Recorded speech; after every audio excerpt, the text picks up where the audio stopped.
বেপাৰী সূত্ৰধৰ পৰা শ্ৰী শ্ৰী দুৰ্গা মন্দিৰ নিৰ্মাণৰ সাহায্যাৰ্থে বৃহৎ উপহাৰ কুপন খেল।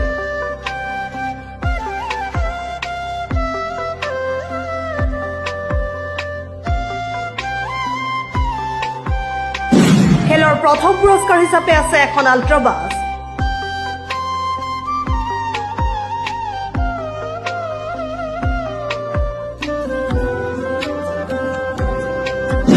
দ্বিতীয় পুৰস্কাৰ হিচাপে আছে মহিন্দ্ৰা থাৰ, লগতে আছে প্ৰায় 15খন নামী দামী বিলাসী বাহন।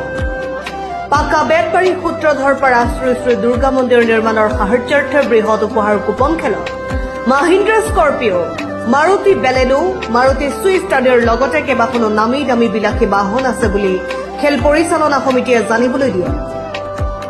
টিকটৰ মূল্য মাত্ৰ 100 টকা। অহা 21 মেৰ ভিতৰত অনুষ্ঠিত হ'ব উক্ত খেলখন। বৰপেটাৰ সোণকুচি কলনীত থকা টিকট কাউণ্টাৰত টিকট উপলব্ধ বুলি জানিবলৈ দিয়ে।